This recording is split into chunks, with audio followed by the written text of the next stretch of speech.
Want to do Brexit again? Hey, what's happening? We're just going to do a short video because I don't even think I've got enough space. But anyway, we're going to do a short. This is Steve. Hi there. Bad boy Steve. This is Eugene, man in the building. Now we just recorded our voices and we've been pretty shocked about what we heard. There's some of it we think we've done all right. Didn't actually realise that I sounded so much like a Londoner. Didn't realise I sounded so like a Londoner and a little bit street.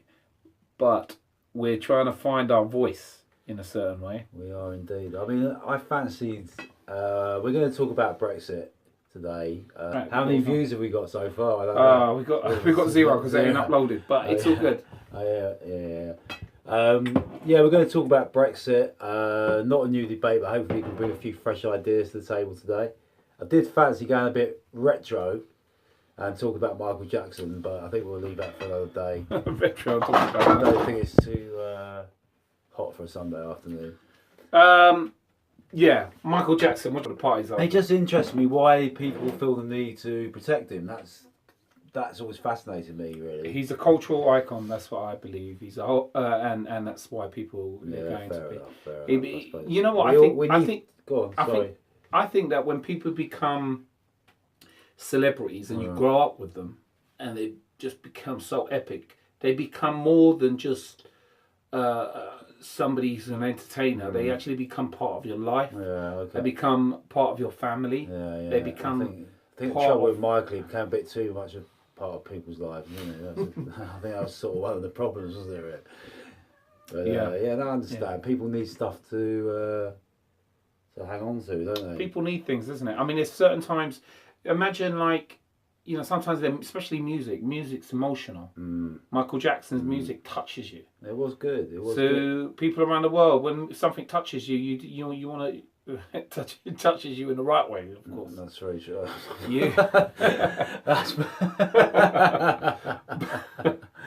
I mean, I don't know. I mean, Brexit's a bit controversial for us. We've always had to end up agreeing to disagree on Brexit, haven't we? Do you know what I mean?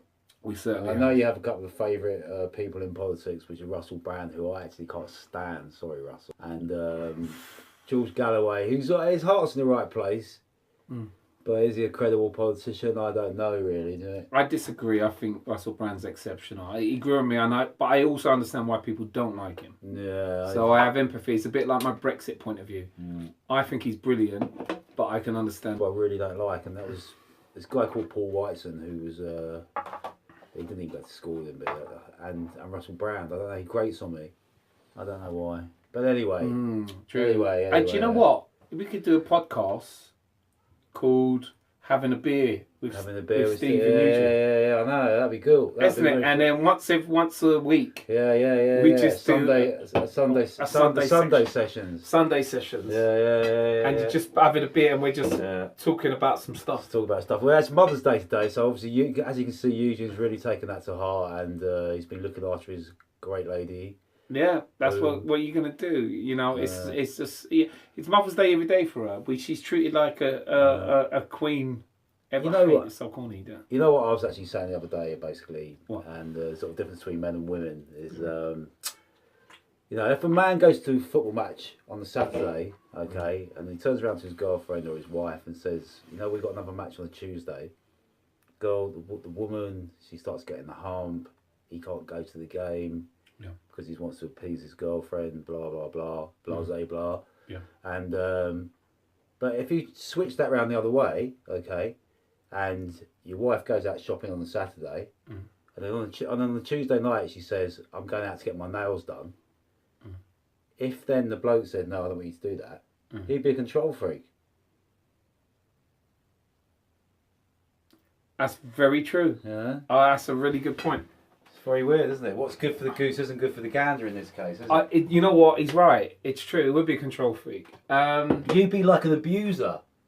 You'd be a domestic abuser. She'd be on the phone to her mates. He's trying to control my mind. He's just like, all I want to do is get my nails done. That's really. I mean, it's ridiculous. That's really true, because when you get women and they say, "Hey, listen, I don't want you to go out." Yeah. Yeah. Like, where you going? You're going to the pub. You're there too much. Whatever. Blah blah blah. If a man did that the other way, people would say like, he's trying to brainwash me. He's controlling you. it's a very good weird, point of view. well, You want to they pop say- and log that. We'll log that one. It was a very good point. Yeah, no, but we digress. We digress. We're meant to be on Brexit, aren't we? Brexit. So come on then. Let's get the Brexit out of the way. Okay, great. Disclaimer. Okay. Just want to say, Okay. right? I've got to lock this table down as well because it does make you want to do. By the way, we're in Eugene's office. Very nice little cubby hole. He comes in. We're in my office / laboratory / slash getaway hole. getaway hole / storage room / anyway. Yeah. Yeah. So basically, let me just try. I'm playing around with some lights here. I don't know. Yeah. So anyway, what if you move it back a bit? So we're just doing a bit of lighting. There you go. you can muck around with light. Lighting is another thing that you got to work on as well. Anyway, so the old chestnut.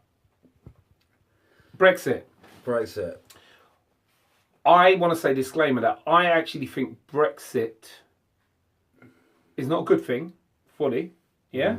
But then I also want to say that I understand why we're here. Yeah, okay. And I think I wish I knew why we were here, but anyway, carry on. Yeah, I mean,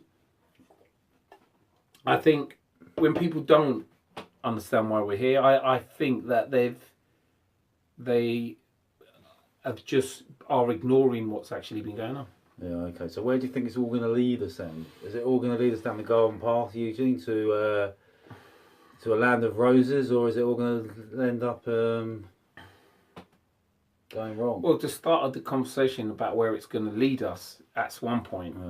But then we got to understand is that how did we get to a point that's like this? Because if we're worried about us having hard times, then obviously we think we're under the illusion that where we've been in Brexit, we've been having good times. Yeah, okay. And would you say we haven't been having good times? Me particularly, no. Yeah. Life has been up and down. It's not been great and now.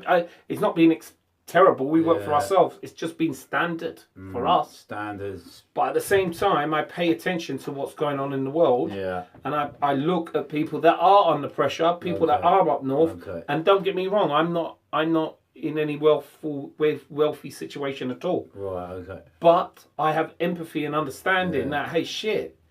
But there are other problems. I don't want to go into too much detail. But you've never really had a problem being a dustman, have you?